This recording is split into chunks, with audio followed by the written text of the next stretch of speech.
Genesis 1:28 is where we're going to start today, and whoever has a Bible. Good morning, sunshine. How are you? So we have somebody else. It's a real small class today. Everybody's gone. So let's see here. Anybody go ahead and read Genesis 1:28. We're going to go quick. I mean, the more we do, the quicker it's going to be. So, you get out of the beginning of Genesis and things just kind of become reading. But go ahead. Anybody.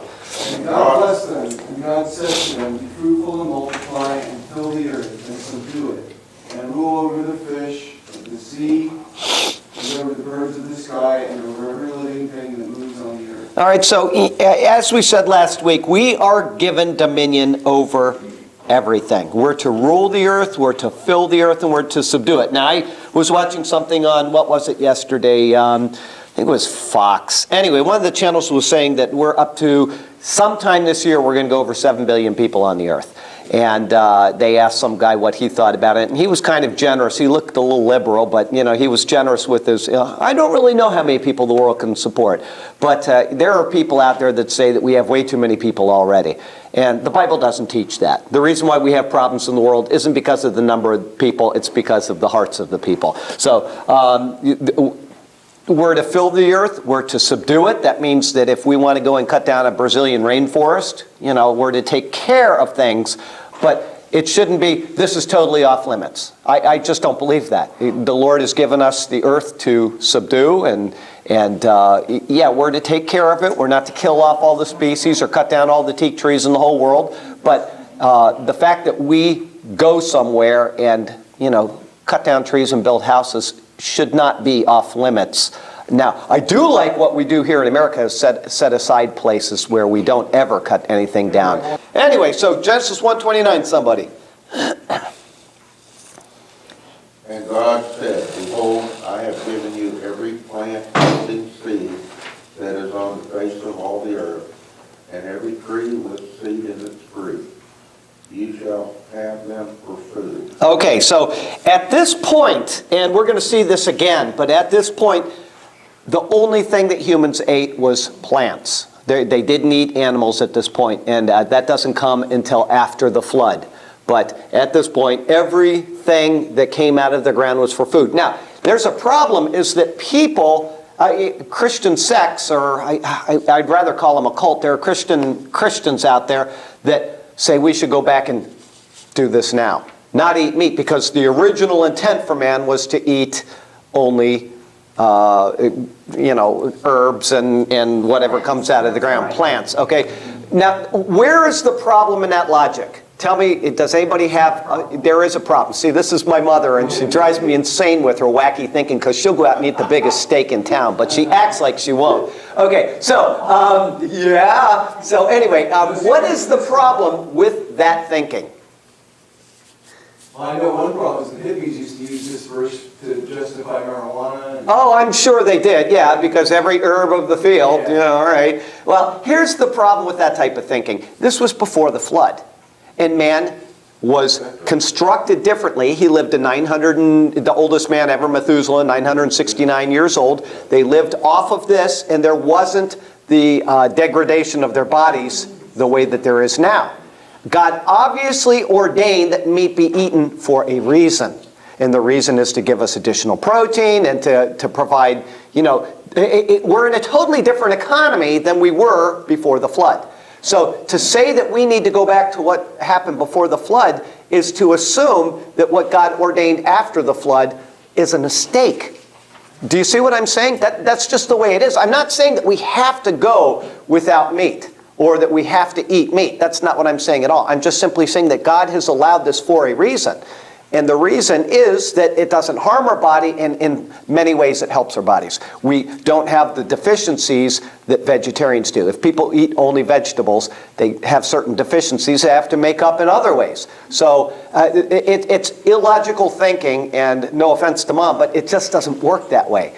The Lord has orchestrated things for our benefit, not to our detriment, okay? It's when we abuse those things that it becomes to our detriment. So, I didn't eat meat for 5 years, and I know the things that made me feel better and the things that made me feel worse, right? But I also know that when I started eating meat again, I was much better off physically. I do know that. Anyway, so that's just my opinion on it. I'm not a doctor or a specialist on these things, but God would not ordain something that was not appropriate. And so eating meat is appropriate. And question, everybody loves to pick on Jesus. Did Jesus eat meat? Absolutely. Absolutely, Jesus ate meat because it was required in the Passover ceremony to eat the Passover lamb. There's no doubt that he did. People love to say, well, Jesus didn't eat meat. How do you know? The only thing we have to go by is the Bible, and the whole family came together and ate lamb at the Passover. Even if he didn't eat another bite of meat throughout the year, which is totally, totally unbelievable, he did eat it at the Passover. So yes, he did. Anyway. To be sure of that too, because several times it says, I have not come to, like you said yesterday, denigrate the law, but To fulfill it, yeah. He fulfilled the law 100%, he ate meat. Absolutely right. That is absolutely right. So anyway, just so you know, anybody that says that Jesus, ate just wheat and barley, they were wrong. Okay, it shall be to you for food. And then once again, it says that I have given you every herb that yields seed, which is on the face of the earth, and every tree whose fruit yields seed. Well, anyway, we talked about this already, but when he made the tree with the fruit and the seed in it. So everything was there complete and ready for Adam when Adam came along. Anyway, next one, verse 30. And to every beast of the earth, and to every bird of the heavens, and to everything that creeps on the earth, everything that has breath of life, I have given every green plant for food. And it was so. Okay, now that reminds me of something else on the same point. Here the animals are also eating every green plant for food. At this time, everything that came out of the ground could be eaten. And we can infer that. I mean, it says it right there. Whereas now, can we eat everything that comes out of the ground? Absolutely not. It was only at the time of the curse that he says, by the sweat of your face you will, do this and that, and thistles and brambles or whatever it says. We're going to get there in a few minutes. But at the time that this was written, every green thing could be eaten. And so, that was the original intent. That's the way it was. And, all we can do is just go by what it says here. We don't want to add to it. We don't want to detract from it. And certainly meat was not eaten at this time, and every green herb and every green plant was for food. And then it says, then God saw everything that he had made, and indeed it was very good. Tov me'od.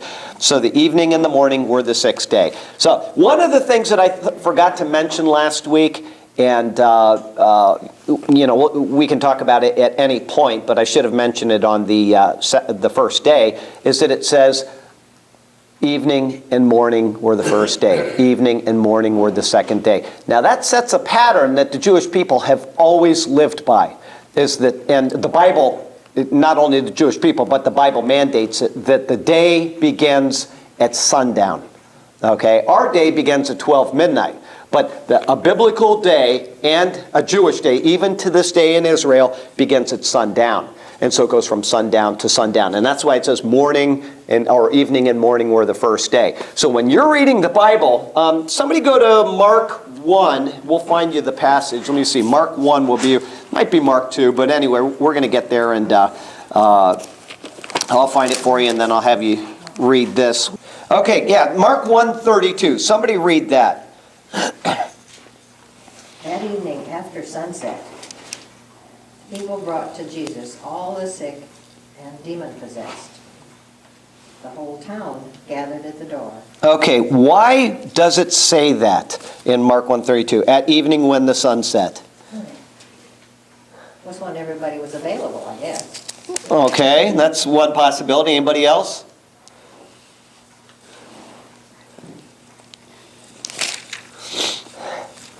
Go back to verse 29. Read that.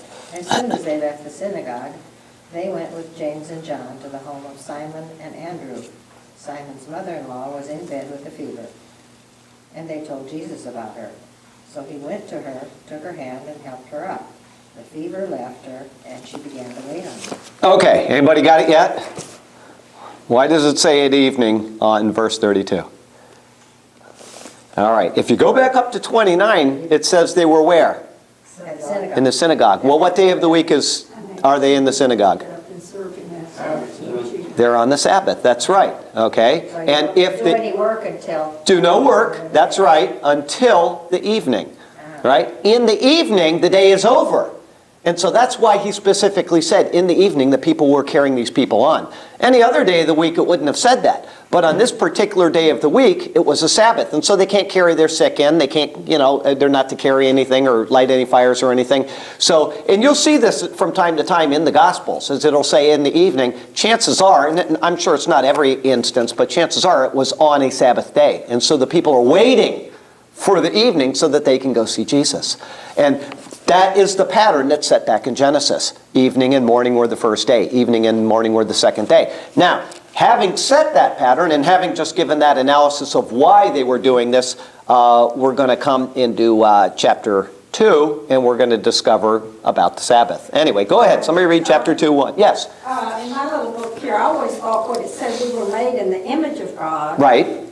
that we looked like him. He was man and we were created like him, but this says that it does not refer to his physical appearance. Not at all. God has no parts. God is spirit. Relationship and activity. Well, that's a couple of them. If at some point I do another sermon in the church, I will fully explain the image of God. But anyway, we did talk about it a little bit. There are several things that we're made in God's image. One of them is our social nature, right? One of them is our ability to reason things out.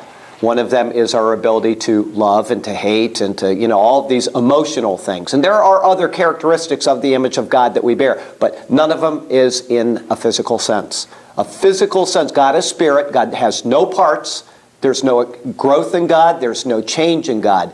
So it has to be something about our qualities and not about our physical makeup. Anyway, so that's pretty much the image of God in a nutshell. But yes, that's correct. It has nothing to do with a physical image. Nothing at all. And it's good that you read that because a lot of people do make that mistake.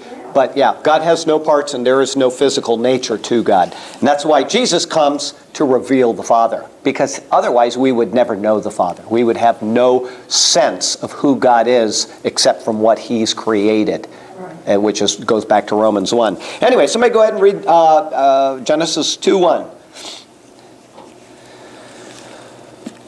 Thus the heavens and the earth were finished, and all the hosts of them. Okay, now all the host, I'm assuming, is... Are you reading New King James Version? I believe it.